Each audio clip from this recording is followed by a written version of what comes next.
we came into the 2023 season, Washington and USC was a game everybody had circled. Now that game has taken on less meaning than it has at the beginning of the year, but this is still a huge game for both sides.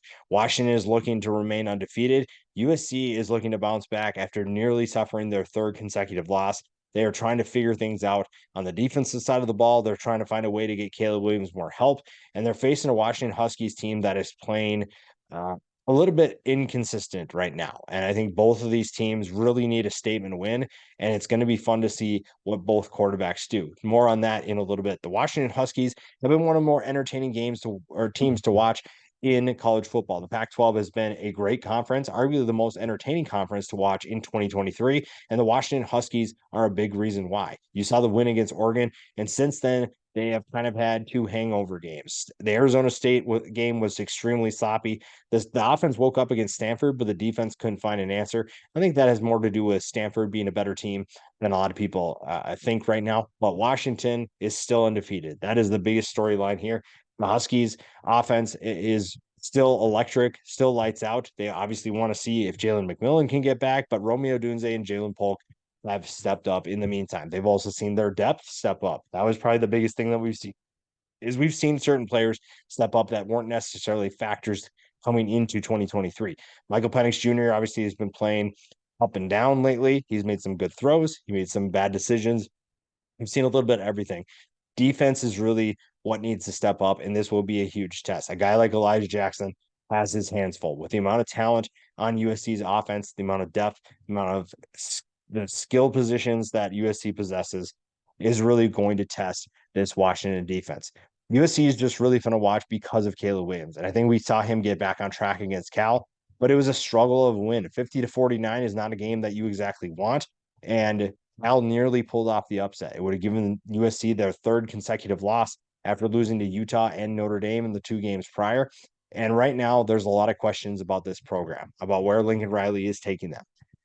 One thing that would help that is a win against Washington. I don't say that erases all of your concerns, but it definitely makes life easier. And Caleb Williams is still electric, still really fun to watch, still the number one pick in next year's draft. It's just that he needs help. It's plain and simple. When you look at the talent he has around him, there's too much of it to struggle this much. The offensive line is not giving him as much time as he'd like. The defense is not doing its part either. And we'll talk about that more in a little bit. But right now, the offense is doing everything it can and more. And Caleb has done a large majority of that. But if he can find a way to continue making plays, if he can find a way to get his teammates to step up, then this game becomes even more interesting. When you look at both sides, the secondaries for both teams have their hands full. Guys like Jalen Polk and Romeo Dunze don't really care who they face. They are going to dominate any competition, and it's just a matter of Michael Penix Jr. getting them the football. When it comes down to it, if either side can get some stops, I think that you're looking at a huge advantage because both offenses are electric. Both offenses possess a ton of talent. And we talked about the wide receivers for Washington. USC has their guys too. It's just not necessarily as well known. Plus, Washington has been one of the biggest surprises that we're not talking about. The former Memphis transfer has become wide receiver one for the USC Trojans all of a sudden, and another guy in Brendan Rice. These are two guys that weren't really talked about a lot coming into this year, and they have found ways to be the top receivers. Now, there's plenty of depth. It's just a matter of can that talent deliver and can it stay healthy? Zach Branch is dealing with an injury, and guys like Dorian Singer and Mario Williams just haven't stepped up like we thought they might. That being said, this is still one of the most explosive offenses in college football. The defense just has to do their part, and it's been almost like a broken record. Can the defense do its part? Can the defense contribute? Can the defense this? Can the defense that? Alex Grinch has done a terrible job so far this year, and it simply has to change. You cannot continue playing at this level and one, expect to keep your job, and two, expect to win Pac-12 games like this. You just simply can't do that. If they're going to continue playing the way they are, Alex Grinch will be looking for employment.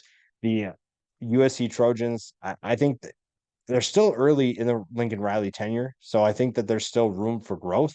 But right now, you're seeing a unit that is almost taking a step backwards. I think they're headed in the wrong direction, and that's not what you want when you're headed into further down into the era that is Lincoln Riley. That being said, are you able to handle Washington's offense? Because this is a Washington team that is very difficult to defend. Ask anybody outside of like maybe Arizona State how difficult it is to slow down this offense. Every team has struggled so far, keeping them off the board. I think one thing you can do is create turnovers. Michael Penix Jr. is not immune to forcing turnovers, to giving the ball back to the other team. That is an aspect I think that they can utilize. Caleb Williams is kind of the same. We saw what happened against Notre Dame when you can pick him off, but you also saw when you could keep him largely in check. When you're able to force him to escape the pocket, or if you collapse the pocket immediately, Caleb Williams isn't going to do much. You're not going to be able to do a ton if your quarterback can't get out of the pocket, can't find anybody to throw. And that I really, the pressure lies on the secondary. The pressure lies on Washington's defense. If this defense can step up and have its best game of the year, then I think we're in good hands. I think what's going to happen, though, is we're going to see a shootout. I think we're going to see two teams put up a ton of points, and I think USC is going to be motivated to compete in this one. I think they're going to want this one more than they have in the last few weeks, and they're looking for a big win. They've yet to get a big win so far this season, and this would be a huge opportunity to do so.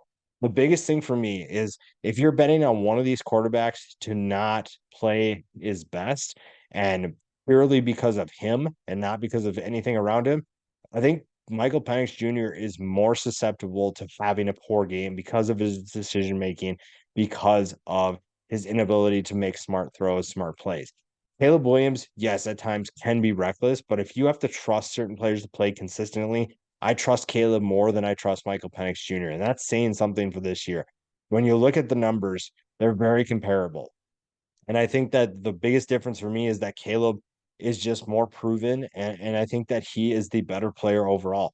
And Michael Penix Jr. probably has the better talent around him. But when it comes down to it, the quarterback has to make the right decisions. And we've seen at times this year that Michael Penix Jr. doesn't always make the right decisions. Also, if Michael Penix Jr. is indeed hurt, you can bet that USC is going to try to capitalize on that. Not saying that they're going to take cheap shots, but they're going to try to hit him as much as possible. They're going to create pressure, make him uncomfortable, and maybe make him attempt some throws that he's not necessarily fully healthy to make. That being said, Caleb Williams also takes some hits, so that could be something to keep an eye on too. Honestly, when I'm picking this game, I'm picking USC. I don't think I'm very impressed by what Washington is doing, and I think that USC can definitely expose that. USC is definitely an offense that can make Washington pay, and the defense is still talented. Despite their struggles, there's plenty of talent to utilize. I think that if Alex Grinch wants to get everybody off his back, this needs to be a big game for him. And like I said, I'm hoping for a shootout. That would be really entertaining to watch, but I'm okay with it just being a good game. If it's a shootout, if it's a lower scoring game, who knows? But right now, I think USC pulls off the upset, ends Washington's season. Doesn't feel like Washington maybe is that team of destiny. Could be wrong, but USC is definitely a team to watch out for, and they are looking for a big win. And I think they get that this weekend.